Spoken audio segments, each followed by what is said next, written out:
Bonjour à tous, on débute ce tour de la presse sportive européenne en France où la pression monte de plus en plus en Ligue 1 à 2 journées de la fin du championnat.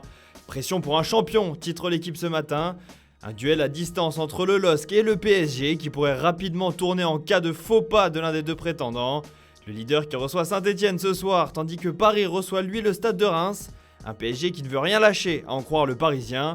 Mais un PSG qui devra compter sur une contre-performance lilloise s'il souhaite récupérer le fauteuil de leader à la fin de cette journée.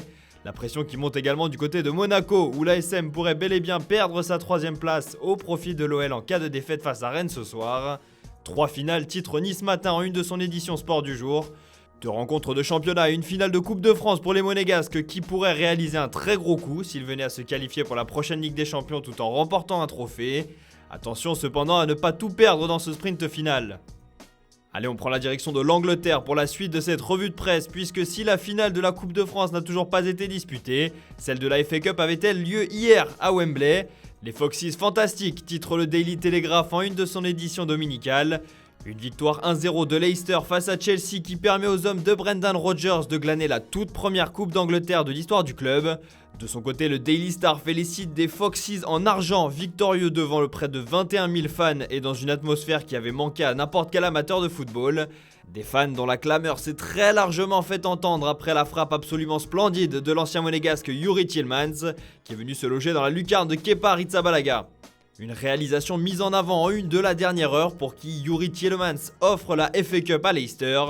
Une très bonne nouvelle pour les Diables Rouges à un mois de l'Euro. Allez, on file en Espagne pour la suite de ce tour de la presse sportive européenne où des airs de chaos planent au-dessus de la ville de Madrid aujourd'hui. Un seul pourra la gagner, titre d'ailleurs As en une de son édition du jour. Au coude à coude pour le titre en Liga, l'Atlético reçoit Osasuna cet après-midi, tandis que le Real est lui attendu sur la pelouse de Bilbao pour cette 37e journée. Une première balle de match, comme l'explique Marca ce matin, puisqu'une victoire des Colchoneros et un nul ou une défaite des Merengues permettrait aux hommes de Diego Simeone d'être sacrés champions dès ce soir. Enfin, 3ème à 4 points de l'Atlético mais à 2 seulement du Real, le FC Barcelone devra absolument faire le job face au Celta et espérer un faux pas de l'un des deux clubs madrilènes. Le Barça où Ronald Koeman a réitéré son envie de poursuivre sur le banc Blaugrana la saison prochaine malgré les critiques. Je veux et je peux continuer, titre d'ailleurs Sport en une de son édition du jour. Des propos tenus par le technicien néerlandais dont l'avenir se trouve désormais entre les mains de Joan Laporta, le président du club.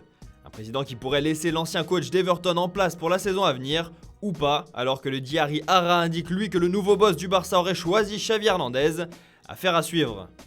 Allez, direction l'Italie pour la suite de cette revue de presse. L'Italie où la Juventus peut remercier Juan Cuadrado ce matin. Quelle fierté, titre d'ailleurs Tutto Sport en une de son édition du jour. Opposés à l'Inter hier, les Bianconeri se sont imposés 3-2 grâce à un doublé du Colombien et une réalisation de CR7. Une victoire qui redonne espoir à la vieille dame dans la course à la Ligue des Champions, comme le titre la Gazzetta dello Sport ce matin. Une course dans laquelle l'Atalanta pourrait bien avoir validé son ticket après sa victoire 4-3 sur la pelouse du Genoa hier, et où le Milan AC pourrait lui aussi prendre le large en cas de victoire face à Cagliari aujourd'hui. De l'espoir également en une du Corriere dello Sport. La Juve avec les griffes, titre d'ailleurs le quotidien transalpin en une de son édition du jour. Une rencontre à l'issue de laquelle Andrea Pirlo a affirmé qu'il restait de l'espoir et que la Juve irait se battre jusqu'au bout. Un duel à distance avec le Napoli qui pourrait repasser devant le club du Piémont en cas de victoire sur la pelouse de la Fiorentina cet après-midi. Bref, la lutte s'annonce intense et devrait nous tenir en haleine jusqu'à l'ultime seconde de la 38e journée et on ne va pas s'en plaindre. Enfin, on termine ce tour de la presse sportive européenne en Allemagne où Bild salue ce matin le nouveau record de Robert Lewandowski. Titularisé hier sur la pelouse de Fribourg, le Polonais a signé son 40e but de la saison en championnat lors du match nul 2-2 du Bayern. Une barre fatidique qui lui permet de rejoindre la légende allemande Gerd Müller, seul détenteur de ce record jusque-là. La porte vers l'éternité, titre d'ailleurs le quotidien allemand. Mais surtout un record que Lewandowski pourrait faire tomber samedi prochain face à Augsbourg pour la 34e et dernière journée de Bundesliga. Le Polonais qui pourrait d'ailleurs quitter le Bayern Munich en fin de saison. C'est en tout cas ce que nous révèle l'équipe en une de son édition du jour et pourrait même être intéressé par un challenge du côté de Paris. Un départ qui pourrait être facilité par le changement de présidence en Bavière, ajouté au changement d'entraîneur en fin de saison.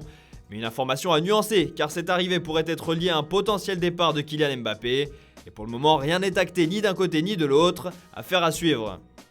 Voilà, c'est tout pour aujourd'hui. Bonne journée à tous et on se retrouve dès demain matin pour une nouvelle vidéo sur Foot Mercato.